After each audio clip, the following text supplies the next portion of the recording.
Meus irmãos, bom dia, que a graça e a paz de Jesus seja com a vida de cada um de vocês, amém? Nós estamos aqui nessa manhã, começando a nossa escola bíblica dominical. Temos seguido esse modelo, fazendo por vídeo, fazendo de uma maneira que a gente consiga, né, estudar a Bíblia junto e nós tenhamos condições de compartilhar a palavra de Deus e a gente ir trocando esse momento, apesar de todos nós estarmos já com saudade de estarmos na nossa igreja, estarmos juntos em comunhão, mas por enquanto a gente precisa ficar um pouquinho afastado, né, à medida que os decretos do governo eles vão postergando esse nosso retorno, e nós vamos trabalhando dessa forma e vamos buscando suprir a carência do encontro com esses encontros virtuais. Então a nossa sociedade ela está sofrendo aí diversas alterações. Então os irmãos têm acompanhado ao longo desses domingos, nós estávamos fazendo alguns estudos pontuais sobre circunstâncias que são próprias do nosso tempo, mas como nós estamos percebendo, à medida que o tempo vai passando, então é melhor que a gente consiga ter algo mais estruturado, um estudo que seja mais relevante e que seja mais sistemático para que a gente consiga seguir uma sequência lógica como a gente segue na nossa escola bíblica, com todo o nosso planejamento, revistas e etc. Então dessa forma nós vamos começar a partir de hoje uma série de 5 estudos em cima da primeira carta de João. Por que a primeira carta de João? E hoje a gente vai conversar justamente o que nos leva, né, a escolher essa carta e por que essa carta ela é importante, por que a leitura dessa carta, o estudo dela e o que essas lições elas vão nos trazer para que nós tenhamos subsídios bíblicos para que a gente caminhe com fé e que mesmo distantes nós continuemos sendo igreja, mesmo distantes nós continuemos vivendo o amor, aquilo que Deus quer, é aquilo que Deus espera de nós. Tudo bem? Nós vamos orar para a gente começar a nossa classe dessa manhã. Graças te damos, Pai, pelas nossas vidas, pela vida de cada um dos irmãos que ligou aqui nessa aula.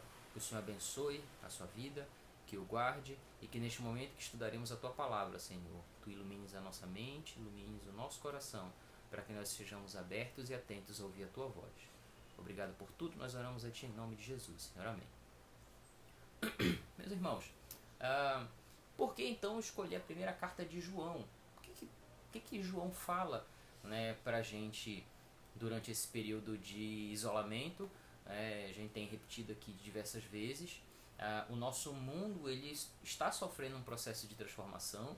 Nós estamos vendo que depois que todo esse período acabar, o próprio relacionamento que nós temos com as pessoas talvez ele sofra algumas alterações. Nós não sabemos como é que vai ser o nosso novo, como dizem algumas pessoas, o nosso novo normal. Provavelmente nós não vamos ter a nossa sociedade vivendo da forma que vivia até alguns meses atrás. Nossa sociedade ela vai adotar algumas formas diferentes, né? A maioria das coisas talvez serão da mesma forma, mas sem dúvida todos nós seremos modificados e transformados e mudados para nos adequar a essa nova realidade que a gente ainda não sabe e que de uma certa forma acaba sendo um pouco assustador para a maioria de nós, porque nós somos muito resistentes à mudança e a mudança ela nos causa pânico. Nós gostamos muito daquela coisa certinha, tá tudo ali, tudo organizado, a minha vida tem uma rotina, e agora que todas as nossas rotinas foram bagunçadas, então a gente vê que a própria psicologia ela explica que todo processo de mudança ele gera estresse. Em alguns o grau é maior, em outros menor, mas todo processo de mudança ele vai causar um estresse natural.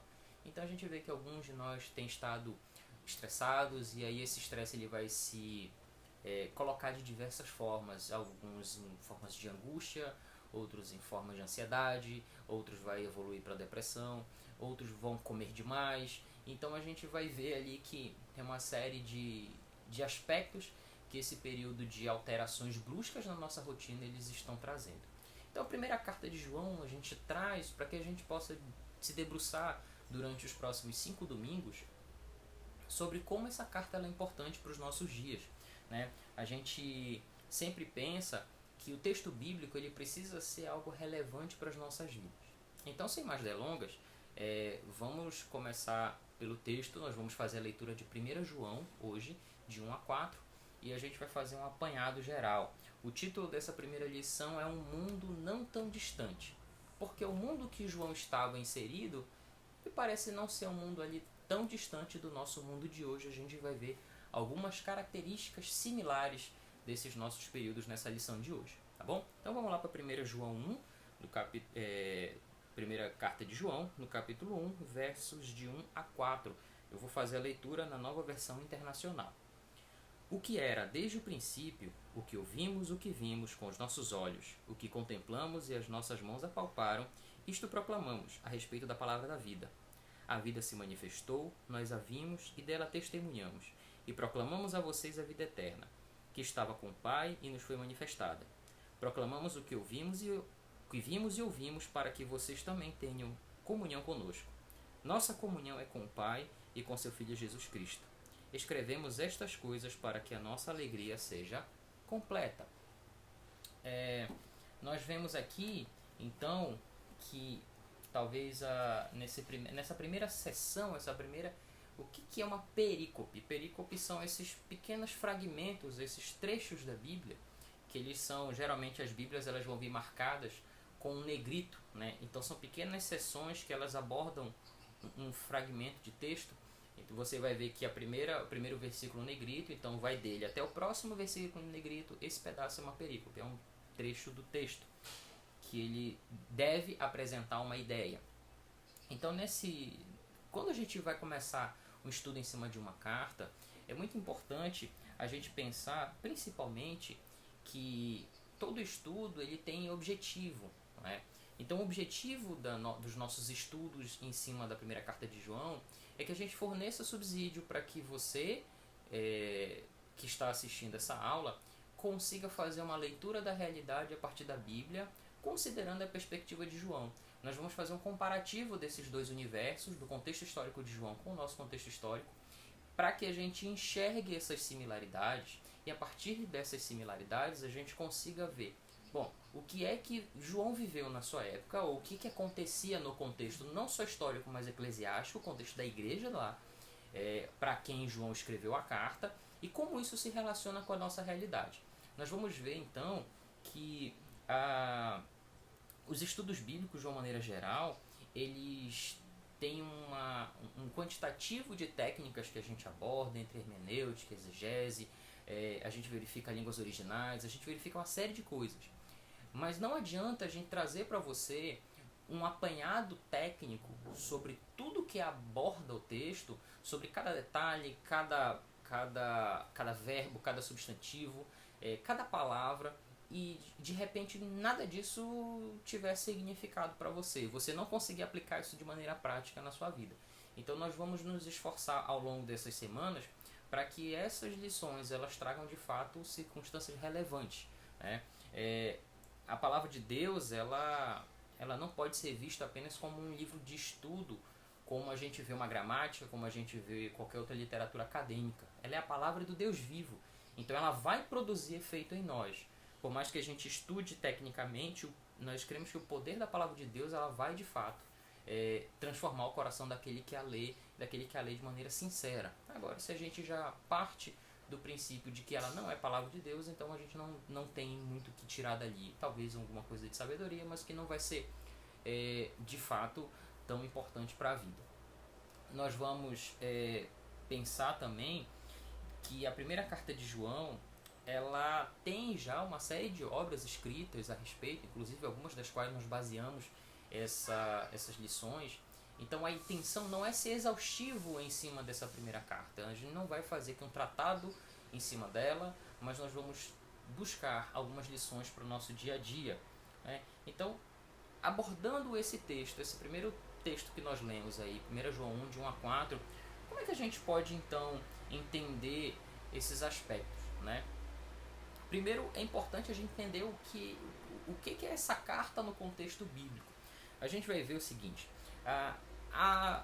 ao contrário, por exemplo, das cartas de Paulo, essa carta, João não começa, ele não assina, ele não diz que é ele, né? Ele não diz assim, aos irmãos da igreja tal, escreve João. Não, ele não faz isso.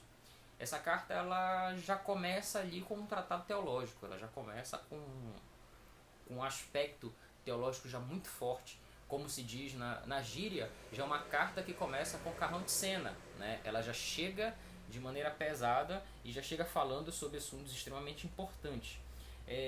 Nós, tradicionalmente, como crentes, a gente atribui, já vê na Bíblia, diz a primeira carta de João foi João que escreveu. Mas até se chegar a essa conclusão, exigiu muito estudo. Por exemplo, a segunda e terceira carta de João, o autor se refere como o presbítero. E aí é uma conversa para um outro momento sobre o presbítero, mas um dos comentários que a gente se baseia para escrever esse estudo, que é o do John Stott, ele diz que a harmonia, né, na primeira, segunda, terceira carta, e inclusive com o próprio Evangelho de João, que harmoniza e mostra que se trata do mesmo autor. Por que é importante isso? Porque, por exemplo, Irineu de Lyon, Clemente de Alexandria, Tertuliano, todos eles atribuíram essa carta a João. Eles fazem referência a essa carta a João. Estes citados que eram pais da igreja, eram os primeiros a estudar, a fazer tratados a respeito da igreja, a respeito do cristianismo, que ainda não era necessariamente um cristianismo, não com esse nome. Eles mostram que quando nós fazemos a leitura da primeira carta de João com o quarto evangelho, o evangelho atribuído também a João, nós vemos que eles são muito similares, eles estão muito próximos em linguagem, que é justamente a posição que a gente adota. Nós cremos que foi João que escreveu tanto um quanto o outro, porque a linguagem parecida, o assunto, o estilo, o vocabulário, eles são suficientes para a gente crer sem dúvidas ou sem questionamentos talvez desnecessários que se trata do mesmo autor. Então a gente acredita que foi João mesmo que escreveu. Por que é importante entender que João escreveu? Porque quando você começa a impor dúvidas sobre a palavra de Deus e sobre alguns aspectos de construção dela, ou de autores, ou de como isso foi feito, você começa a correr alguns riscos, principalmente de você desvirtuar de que a Bíblia é a palavra de Deus. E você vai ouvir muito sobre isso ao longo desses estudos. E tem ouvido também nas lições anteriores. Nós vamos ver que essa carta ela foi escrita provavelmente no final do primeiro século, entre 85 e 95, e que ela não teve um destinatário específico. Como eu falei anteriormente, não aparece dizendo a igreja de Éfeso, a igreja de Corinto, João não faz essa especificação para quem era, mas parece, pelas evidências internas da própria carta, a gente vê que João tinha intimidade. É uma comunidade cristã, é uma comunidade eclesial. A gente está falando de uma igreja.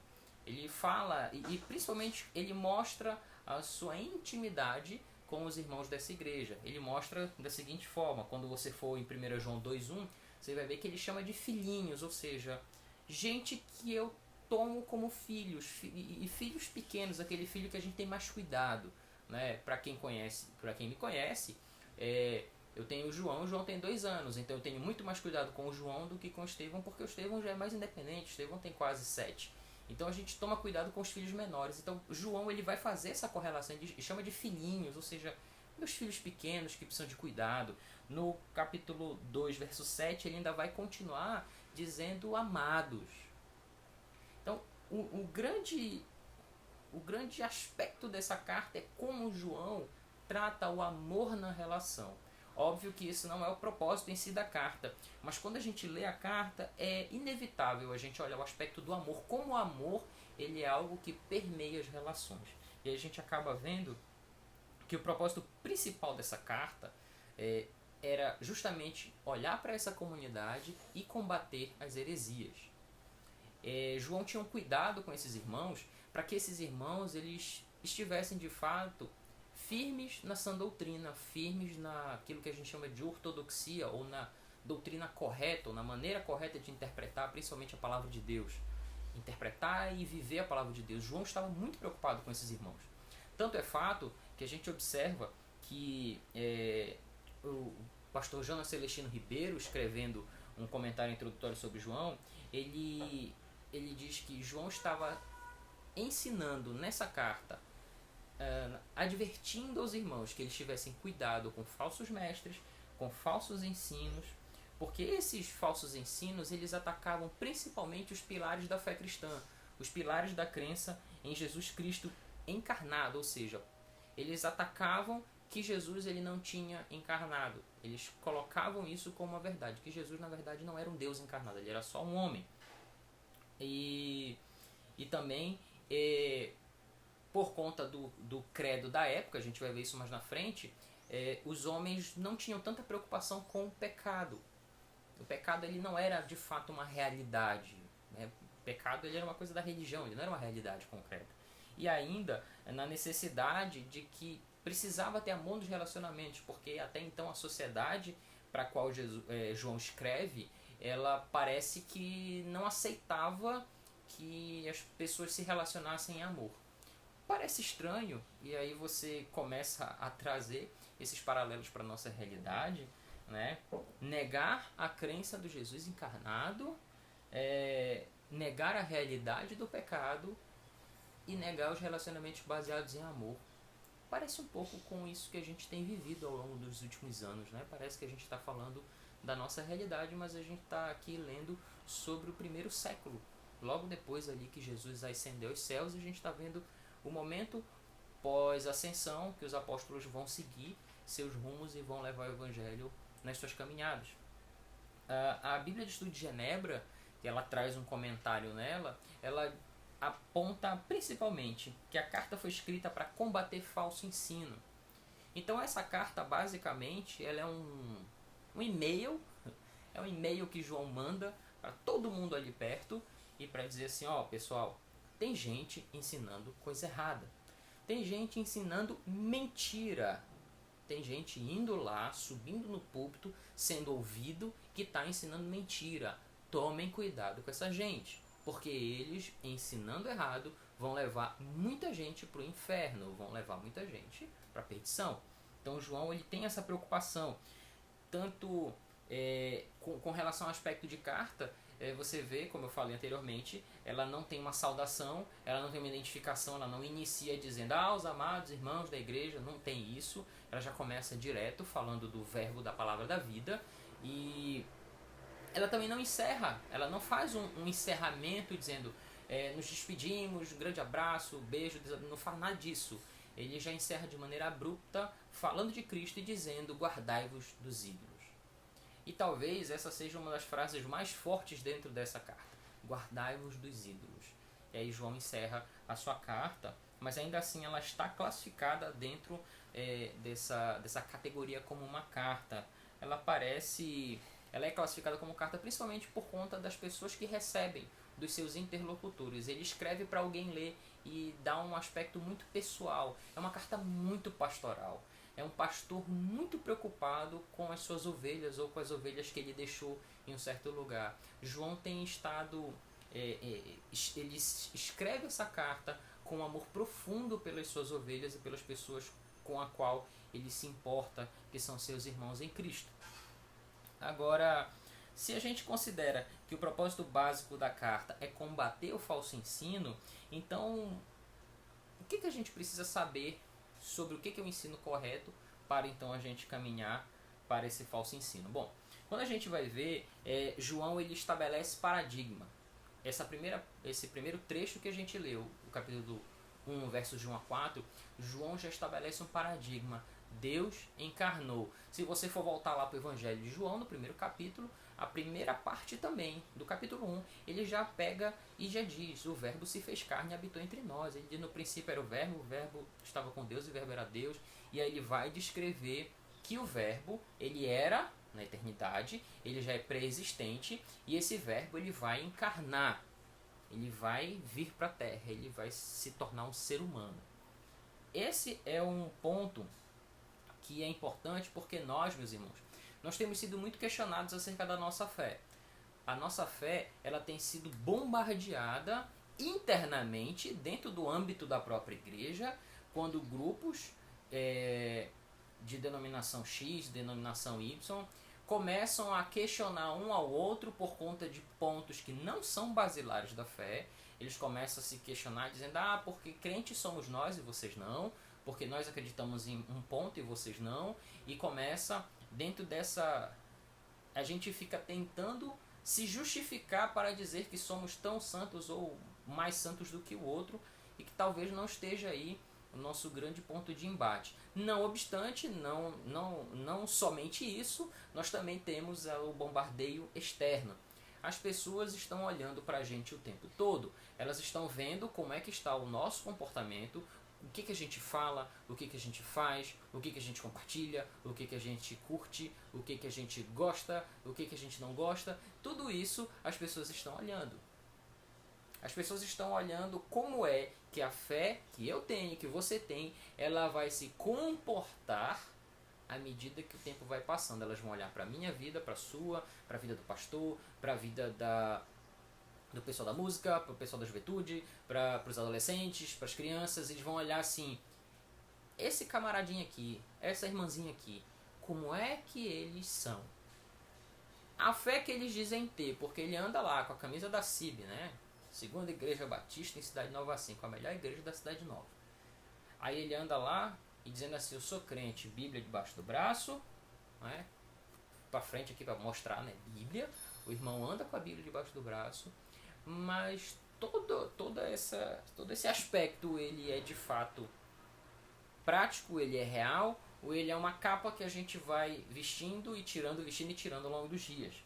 As pessoas elas têm questionado porque no momento como esse, que a gente está em isolamento social, porque existe um vírus circulando e que não acharam cura para esse vírus ainda, e ele tem alto contágio, e aí é uma guerra de informação, é um dizendo que tem que sair de casa, ou diz não tem que sair de casa, e fica nessa confusão toda.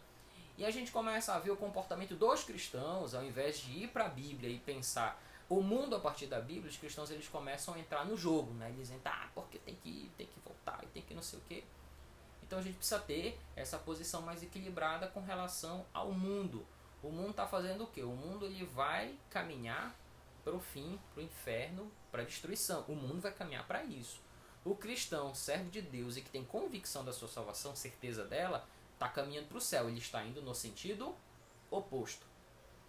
Logo, se nós estamos indo no sentido oposto, a gente precisa também pensar que provavelmente as nossas ações elas vão gerar alguns atritos e alguns ruídos, tá?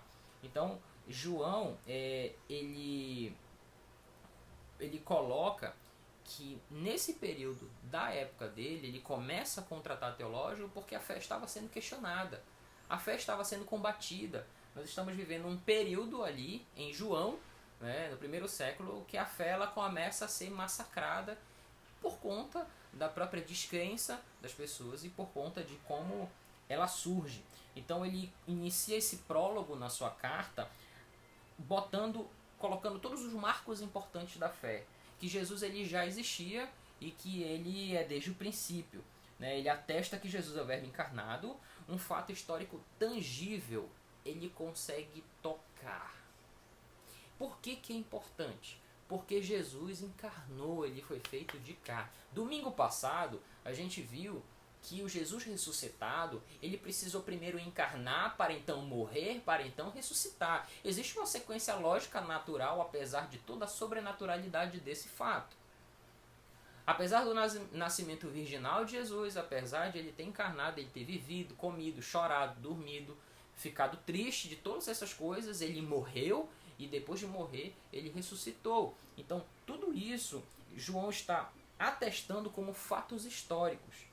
E é isso que ele está anunciando, porque pode parecer, meus irmãos, que para mim, que tenho mais de 30 anos de igreja, eu tenho 34 anos de vida e sou batista antes de ser crente.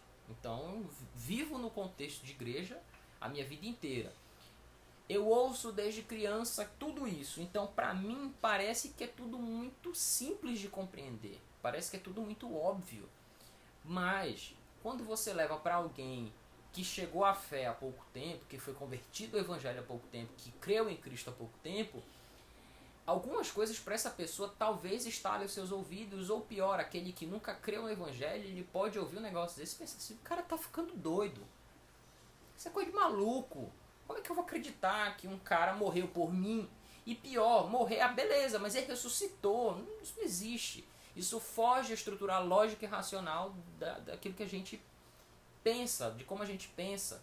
Quer dizer, a gente olha as pessoas que estão ao redor da gente, e a gente morre de medo que ela pegue um vírus desse e morra. A gente tem medo disso. Nós estamos preocupados, por isso que a gente passa álcool gel na mão, lava a mão, entra em casa, tira toda a roupa, né? Até estava vendo uma figurinha aí, um escrito de um condomínio, que o síndico falou, gente, é para tirar a roupa dentro do apartamento, não é para tirar fora do apartamento, tem que tirar dentro, né? Porque a pessoa já estava ficando vergonhoso, porque é a preocupação de não pegar o vírus, porque o vírus mata. Algumas pessoas não, mas algumas sim. Tem gente que morreu por causa desse vírus. Então, tudo isso gera, né, em nós esse medo. Então, para nós que somos cristãos, para nós parece ser muito óbvio toda essa história a respeito de Jesus. Mas para aquele que não crê em Cristo, isso é mais difícil de ele conseguir arrumar na cabeça dele.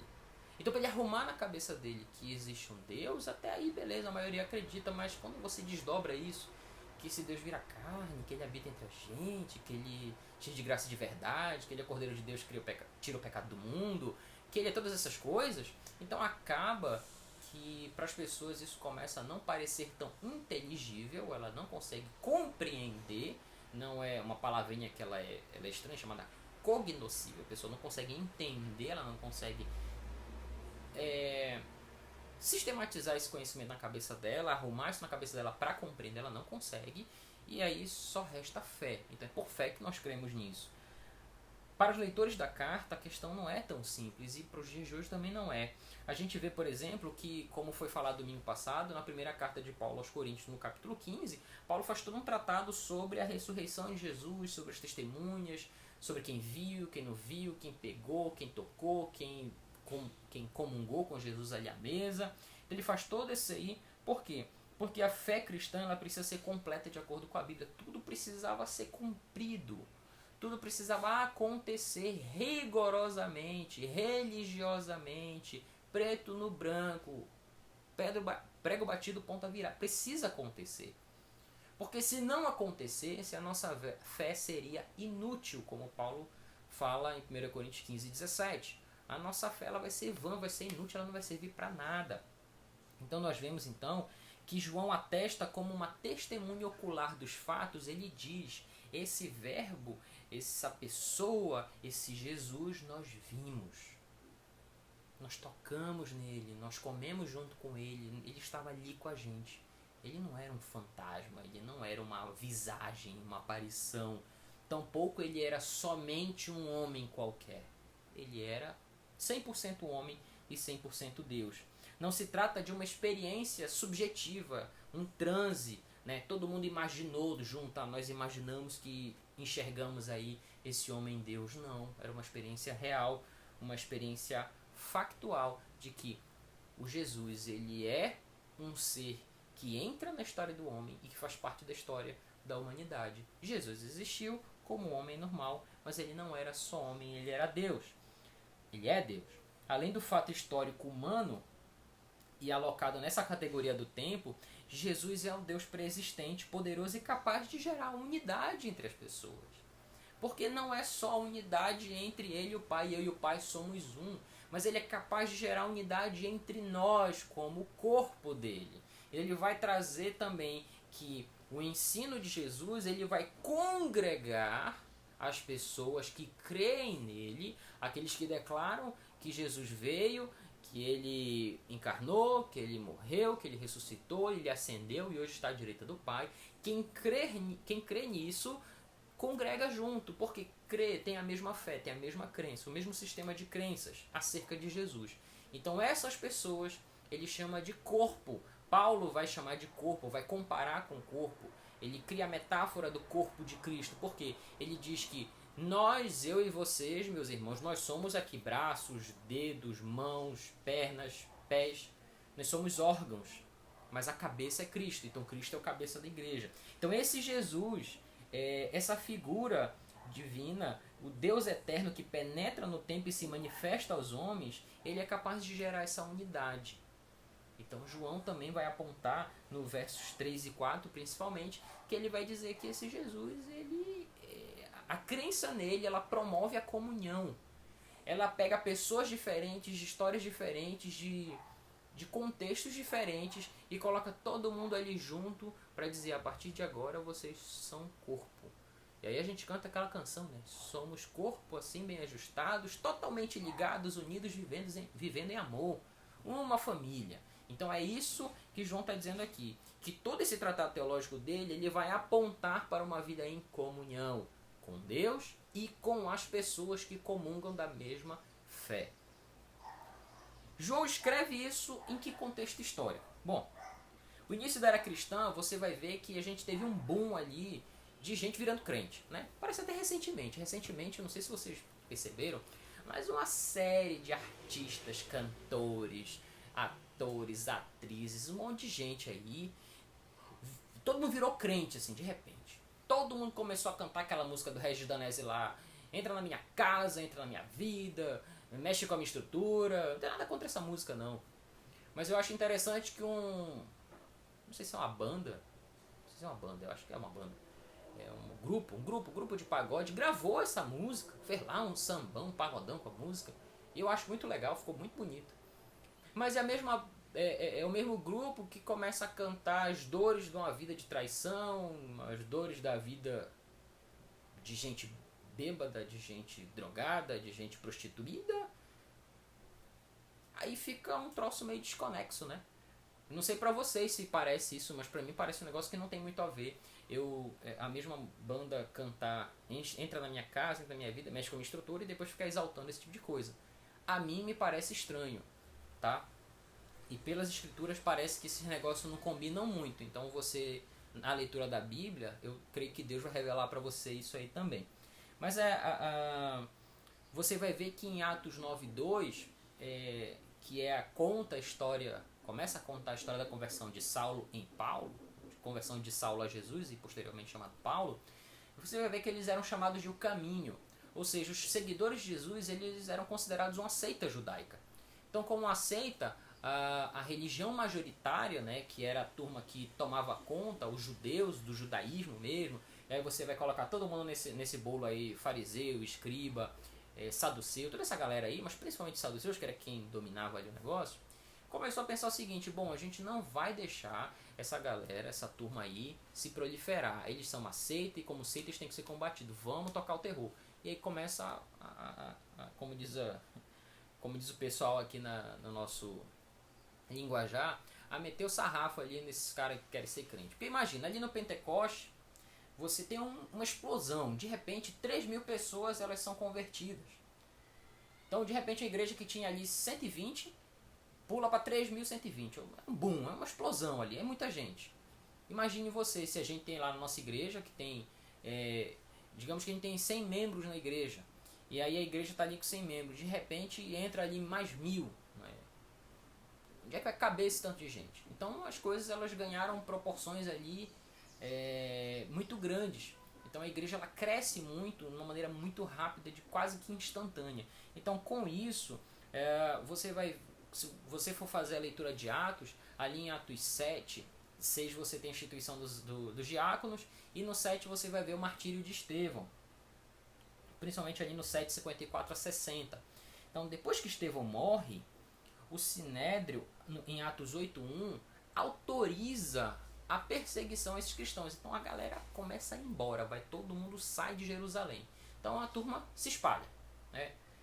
Só que, imagine só, nós tínhamos ali os apóstolos ensinando, eles instituem os diáconos, que é para eles terem mais tempo para ensinar melhor, e os diáconos vão servir as mesas, então para eles se dedicarem ao ensino. Só que agora sai todo mundo, fica basicamente os apóstolos ali em Jerusalém, todo mundo vai embora. Então essa turma que vai, provavelmente não tinha uma fé tão estabelecida, não tinha conhecimento sobre todos os ensinos, ou boa parte dos ensinos de Jesus, e começa a andar nos lugares, e essa fé ela vai sendo levada pelos viajantes, pelo comerciante que ouve, crê e segue, conta a boa nova, conta como esse evangelho chegou até ele, e aí esse negócio é o famoso boca a boca, né? Dizem os especialistas de marketing que esse tipo de propaganda é a que mais adensa, porque é aquela coisa outro dia eu estava no supermercado e fui comprar um requeijão e comprei lá uma marca que eu já tinha ouvido falar, nunca tinha provado, mas Ela tá mais barata lá que as outras lá mais famosas, né? Isso é como é esse período aí, a gente precisa economizar. Aí eu fui comprar um requeijão e tal. E aí uma senhora me parou e falou assim, moço, esse requeijão é bom? Parece que naquele momento eu me tornara o maior especialista em requeijão do planeta, porque ela olhou pra mim, ela me viu comprando e disse, e ela queria, ficou na dúvida e perguntou, pô, será se isso aí é bom? Então é mais ou menos assim que funcionava. Quando a pessoa chegava, ela chegava não com um requeijão na mão, mas ela chegava com o evangelho no coração, queimando e falando, olha, Jesus de Nazaré, ele morreu, mas ele ressuscitou, a gente teve lá com os apóstolos, ele contaram pra gente. E esse boca a boca ele vai gerando com que o evangelho ele expanda. Só que pessoas simples, elas saem de perto do grande centro ali, né? A gente tem ali Jerusalém, o grande centro, que vai centro de ensino, de cuidado dos apóstolos, e as pessoas vão para longe. E as pessoas que vão ouvindo, elas vão também começando a ter outras interpretações de como essa fé, ela de fato chegou. Elas vão começando a fazer outras leituras acerca de Jesus, acerca de todos os episódios. E aí você começa, então, a ter outros pregadores apontados até como parte desse movimento, desse evangelho que começa a crescer, mas que na prática eles tinham opiniões, eles tinham leituras divergentes do que de fato tinha acontecido. Eles faziam interpretações próprias acerca do que tinha acontecido. E aí, meus irmãos, a gente vai começar a ver o nascimento dos hereges dentro da nossa estrutura que a gente conhece como cristianismo, olhando daqui para lá, mas para eles era um movimento que tentava fazer o ajuste do Messias dentro da estrutura judaica. Então o que é uma heresia? A heresia basicamente é um pensamento divergente daquilo que é doutrina de um grupo, de um sistema de crenças. Nós cremos que Deus é 3 em 1, que o Deus trino. Nós cremos que Jesus é Deus. Nós cremos que Jesus também é homem, que ele é Deus e homem ao mesmo tempo, 100% de cada. Tudo aquilo que foge a essa estrutura é heresia. Por exemplo, nós temos uma série de heresias contra a fé, né, ali no contexto de João. Mas a gente vai, por conta desse contexto específico de João, nós vamos falar apenas de algumas, principalmente aquilo que aponta para a pessoa de Jesus, acerca da cristologia. Então, os professores Franklin Ferreira e Alan Myatt, eles escreveram uma teologia sistemática e que nesse livro eles fazem uns apontamentos interessantes sobre as antigas heresias acerca da natureza de Cristo. Então eles classificam em duas basicamente. A primeira, ela vai negar que Jesus era Deus. Ela vai dizer, não, Jesus não era Deus, Jesus era homem. O segundo grupo, ele vai fazer o inverso. Ele vai dizer, não, Jesus era Deus, ele não era homem. E aí tem uma série de composições disso. Tem gente que vai dizer que Jesus ele era Deus, e aí na hora do batismo Deus entrou nele, e aí na hora da morte saiu. E aí vai ter gente que vai dizer que ele era 50-50, metade Deus, metade homem. Tem gente que vai dar uma série de composições acerca de quem era de fato Jesus. Então, e de uma certa forma, as principais doutrinas que João combate com o seu texto, com a sua carta, elas são as que dizem que eram os ebionitas, que Jesus ele era um homem, um filho de José e Maria, nascido de uma conjunção carnal normal. José e Maria tiveram lá seu momento íntimo e aí geraram Jesus, e Jesus se tornou um homem muito notável, um homem sábio, um homem diferente dos outros. Ou ainda você vai ter o extremo oposto, que é o docetismo, que ele vem de um termo grego que ele significa parece com, né? A ideia do docetismo é que Jesus, na verdade Deus não encarnou. Ele não encarnou porque essa carne, essa matéria, ela não podia ser um receptáculo para Deus. Eu não podia receber Deus. Então ele não encarnou. Ele parecia humano. Ele tinha todas as características humanas. Ele parecia de verdade, mas ele não era de fato um ser humano. Ele era um Deus. Ele era uma outra entidade, mas que não era um ser humano pleno. Então, os ebionitas e docetistas, eles tinham uma visão ali que elas eram de uma certa forma complementares, porque a forma como isso era colocado, né, por diversos grupos, eles acabam sendo, bom, se Jesus ele era só homem, então obviamente ele não era Deus. ou se ele era Deus, ele não podia ser homem. Elas eram opostos ali de uma certa maneira complementares. Nesse contexto de João, o gnosticismo ele começa a entrar muito forte nas igrejas, principalmente ali da Ásia. O que é o gnosticismo? Bom, o gnosticismo ele tem uma série de definições e de variações.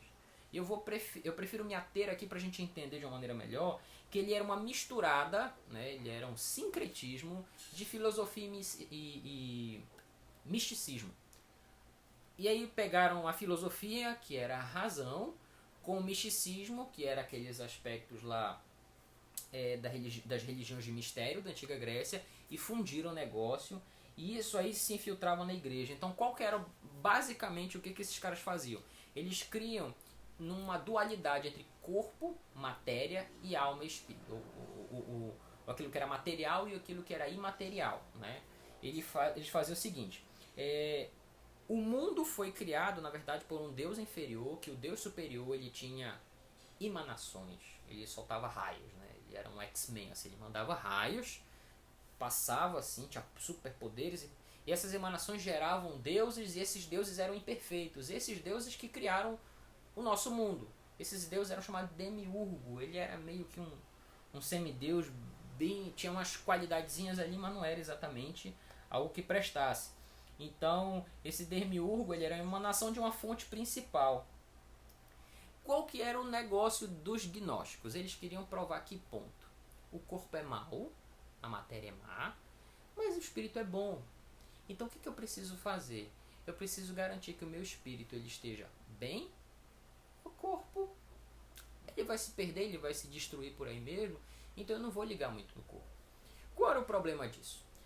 O problema disso, basicamente, é que muitas das vezes, ou na sua totalidade, quem era gnóstico, ele não tinha preocupação, e o termo gnosis é conhecer, então a preocupação dele era a seguinte, era tentar conhecer o máximo possível para garantir o seu espírito fosse salvo da ignorância. Quanto ao corpo, como ele era mau, então não tinha problema nenhum ele continuar sendo mau. Eles deviam ser salvos da sua ignorância. Ele estava mais preocupado com o saber do que com o pecado. Para eles, era melhor eu salvar o corpo da ignorância, o meu espírito da ignorância, a minha mente da ignorância, do que o meu corpo do pecado. Então, a tradição cristã afirma, né, através principalmente ali de Irineu e Eusébio, que escreveram contra, que existia um camarada chamado Cerinto, ali em Éfeso. Então era contra esse cara que João debatia e combatia, porque Cerinto, ele era um cara que, alguns autores dizem que ele era mais docetista e outros mais ebionita, mas a maioria aponta para o ebionismo, né, que ele era um ebionita, ou seja, ele acreditava que Jesus ele era só um homem. Ele era um homem que era muito especial, que era fruto do amor entre Maria e José, né? Ele era resultado de uma união humana normal, e que um dia, no seu batismo, Deus desceu e o Espírito de Cristo se apoderou dele, e aí no momento antes da morte, na crucificação, o Espírito de Cristo vai-se embora e Jesus ele morre ali. E acabou, era isso. Esse cara, ele iniciou uma escola, começou a ensinar sobre isso, e ele falava sobre isso, ele ensinava, e muitas pessoas, porque ouviam. E aí é que é o grande X da questão. Ele cria, por exemplo, que por ser um espírito elevado, o Cristo não poderia ter encarnado de fato. Ele cria que o Supremo Regente abandonou o corpo de Jesus na morte. Ele acreditava também que o mundo foi criado pelo demiurgo. Ele fazia uso do Evangelho dos Hebreus, que é uma literatura ebionita, ou seja, você não tem Evangelho dos Hebreus na sua Bíblia, no cânon aceito pelos cristãos. Nem na Bíblia católica, na Bíblia de Jerusalém, você tem também o Evangelho dos Hebreus, que era um escrito que não foi aceito como canônico. Mas ele fazia uso do Evangelho dos Hebreus e pegava uma versão adaptada de Mateus, ou seja, pegava Mateus e cortava os pedacinhos lá que apontavam para Jesus como Deus e opa, agora sim eu vou usar Mateus. E claro, desprezava todo o resto, além do que os ebionitas, de uma maneira geral, eles pensavam que a fé judaica ela apontava para para o cumprimento da lei. Então, na verdade, eles só queriam que fosse cumprida a lei, e eles acreditavam de uma perspectiva bem deturpada no aspecto messiânico de Jesus, e criam principalmente na lei, que a lei devia ser cumprida cabalmente.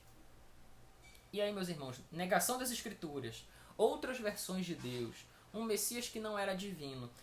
O acúmulo desses falsos ensinos, ele parece que está bem próximo ali da nossa realidade, né? Parece assim que Cerinto, ele está vivendo aqui nesse nosso século, nesse presente. E a gente vê como isso influenciou quando a gente olha para o nosso contexto atual, nosso contexto religioso. Lá, por exemplo, quando o pregador fala em Eclesiastes 1:9, que não tem nada novo debaixo do céu, é porque a gente vai vendo a reprodução desses falsos ensinos de outras maneiras. Ele vai ganhando roupas extravagantes, ele vai ganhando um colorido, ele vai ganhando um tecladinho de fundo, ele vai ganhando confete, ele vai ganhando um monte de elementos que vão desviar a nossa atenção para a realidade da heresia, do falso ensino. Então, como é que a gente enxerga esses ensinos no nosso tempo? Por exemplo, a gente vai ver que adeptos, por exemplo, da teologia da libertação, eles estão mais ou menos ali próximos do que os ebionitas acreditavam, né? Eles diziam que Jesus, ele era um grande profeta, a teologia da libertação diz isso, que ele era um grande profeta, identificado com as classes menos favorecidas, mas ele não era Deus. Jesus não era Deus, ele era um homem, um grande homem, um santo homem, um homem fantástico, mas ele não era Deus. Mas se você for estudar sobre, você vai ver que eles aplicam um aspecto de divindade em Jesus, mas não é um Deus pleno. Ele é um Deus ali mais voltado para trabalhos sociais. Esta posição de que Jesus não é Deus, ela vai influenciar ainda em outros grupos. Por exemplo, nos unitarianistas, que é um grupo que eles acreditavam, né, que só era Deus o Pai. Jesus, ele não era Deus, não. Existia um Deus, sim, eles são deístas. Deus é Deus Pai, o Deus Criador, mas Jesus, ele não é Deus, o Espírito Santo, ele é uma força que age. Então você vai ver uma série de outros grupos que nos séculos posteriores, essa turma ela vai começar a usar, né, principalmente ali com o arianismo de Ário, o Ário que ele negava a divindade de Jesus. E você vai ver que a forma como isso vai sendo costurado ao longo da história, posteriormente nós vamos ver que tem alguns outros grupos que até hoje eles ainda adotam essa posição, por exemplo, como os próprios testemunhas de Jeová. Eles não creem que Jesus é Deus, eles adotam uma posição similar a uma posição unitariana, de que há só um Deus, o Deus Pai. Você vai ver que também que esses unitarianos, uma parte deles se tornou universalista. O que é universalista? É alguém que acredita que todo mundo vai ser salvo. Ele acredita o seguinte, sabe esse texto aí, Deus amou muito a maneira? Pois ele amou tanto que todo mundo vai ser salvo. No final das contas, todo mundo vai ser salvo. Isso é mentira. Isso é heresia. Nem todo mundo vai ser salvo. Porque nem todos vão crer. Nem todos vão ter a experiência de fé de declarar, crer no seu coração e declarar com a sua boca que Jesus é Senhor, que ele foi ressuscitado entre os mortos, etc, etc, que é o que a gente tem visto, principalmente ali no capítulo 10 de Romanos, de 9 a 13. Nem todo mundo vai fazer isso. Então, quem não fizer isso não vai ser salvo. Então, a lógica ela parte para um outro viés.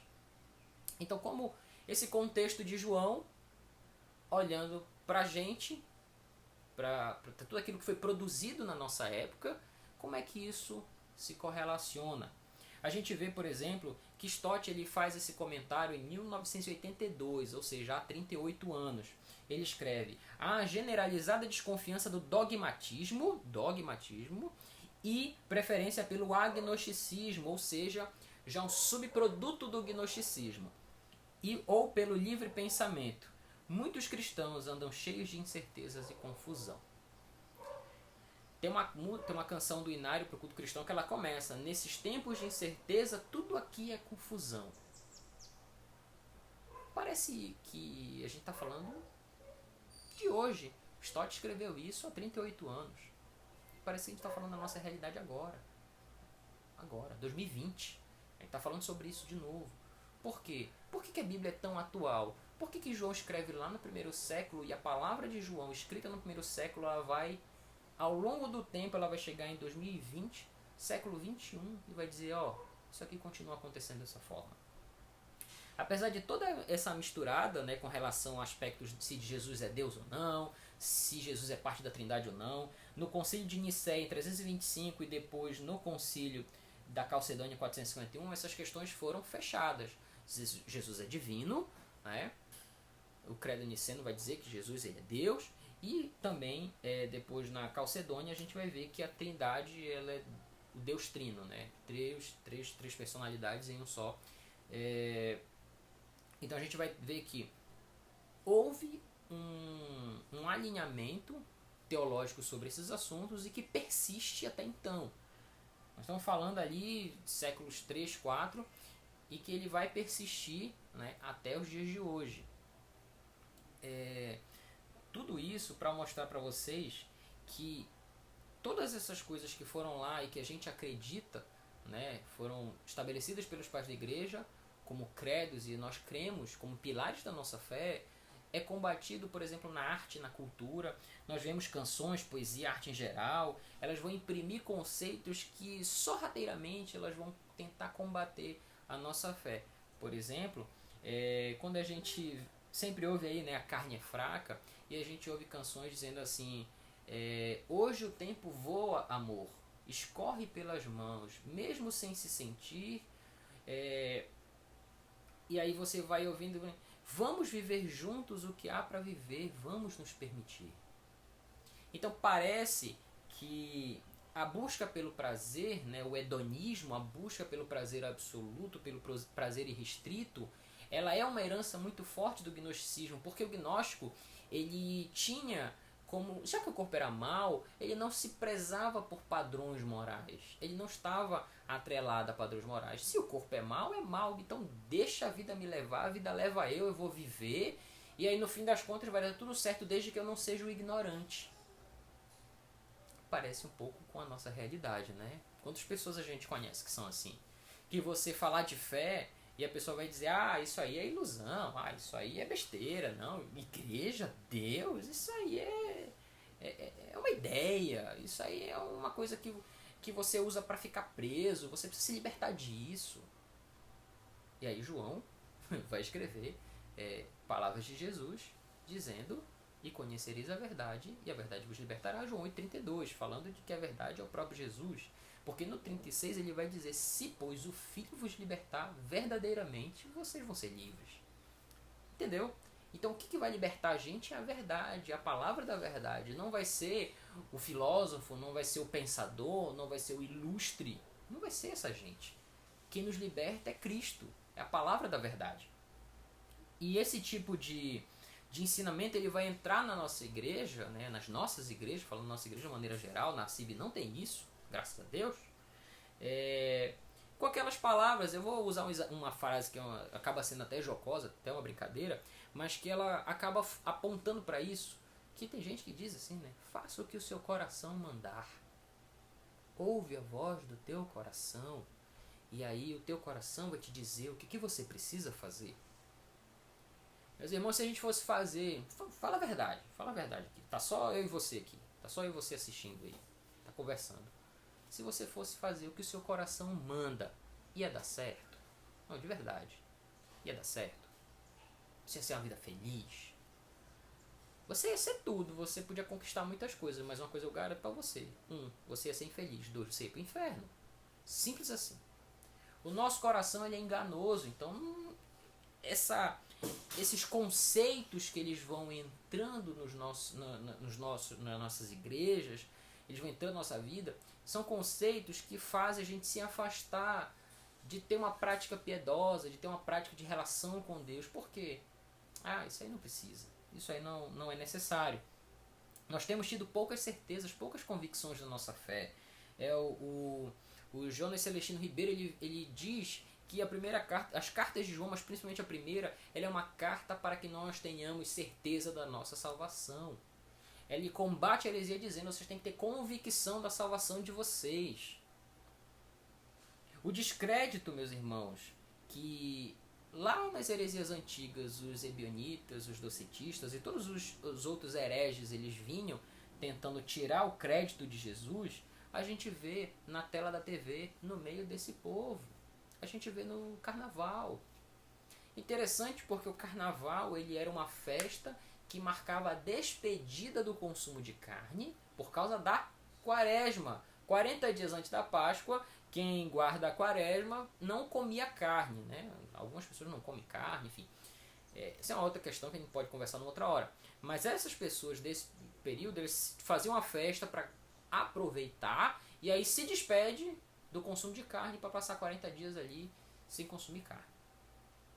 Mas no carnaval que a gente viu aí, né, uma herança aí da França, da Europa, a gente vai ver no carnaval que Jesus foi tema de carro alegórico, destaque. Nós tivemos aí, eu vou falar isso com tristeza, nós tivemos um pastor representando Jesus na avenida, no carnaval. Jesus pobre, Jesus negro. Meus irmãos, a Bíblia diz que ele não tinha qualquer beleza, não tinha nada que o atraísse. Ele viveu entre pessoas simples. Está lá, está escrito na Bíblia. Mas quando a gente categoriza Jesus como somente isso, a gente pega o Senhor do Universo e transforma ele em nada. A gente reduz a figura de Jesus a nada, a só um cara muito bom, a um cara lá de cima, a uma pessoa pequena que veio fazer uma grande revolução ali naquele canto. Imagine, se Jesus fosse somente uma grande pessoa, ele não ia ter o impacto que ele tem na história e principalmente nas nossas vidas no dia de hoje. Jesus não é um Deus mais ou menos, nem um cara legal. Jesus ama o pobre, Jesus ele bate contra a religiosidade. Jesus é esse cara, mas ele é o homem-deus, ele é o Deus encarnado, ele não é uma peça de retalho. Jesus ele é Deus encarnado, é o Deus que abre mão da sua glória e encarna. Ele sai de fora da história, ele entra no tempo e na história para viver o período que viveu nessa terra, para nos ensinar, para nos mostrar, mas principalmente para expiar os nossos pecados e nos redimir e nos apresentar a vida eterna, que é também um dos assuntos que a primeira epístola de João vai nos mostrar. Então, com tudo isso, o que João nos mostra nessa primeira lição, nesse nosso primeiro encontro? Ele nos mostra primeiro que o mundo dele não era tão distante do nosso, que a realidade daquilo que ele enfrentava ela não é tão distante da nossa realidade. João vai nos mostrar que ele poderia facilmente ter vivido no nosso mundo com algumas poucas adaptações, porque ele ia enxergar um mal tão parecido com o que ele enxergava lá nos nossos dias. João, mediante a sua carta, ele nos traz de volta à realidade, a nossa realidade espiritual, de que Deus ele é imanente, ele entra na história e ele participa da história como Deus encarnado, como Jesus Cristo, a segunda pessoa da Trindade. Ele habita nessa terra, alguém que podia ser tocado, podia ser ouvido, podia ser abraçado. Ele era alguém real, ele era um homem real. Ele não é uma história, né? Ele não é... Até o vizinho aqui se empolgou e ligou lá. Ele não é uma história contada, ele não é uma lenda, mas ele é uma realidade. A encarnação de Jesus ela não é uma manifestação divina estática, mas ele é uma atuação real na história. Nós vemos também que João ele mostra que apesar das heresias, a palavra de Deus é eterna e pré-existente, é viva e eficaz, como diz em Hebreus 4:12. Então é através dessa palavra, meus irmãos, que nós vamos sustentar e compreender e empreender a nossa fé, o nosso sistema de crenças, e viver de fato a partir delas e não a partir do que as outras pessoas falam.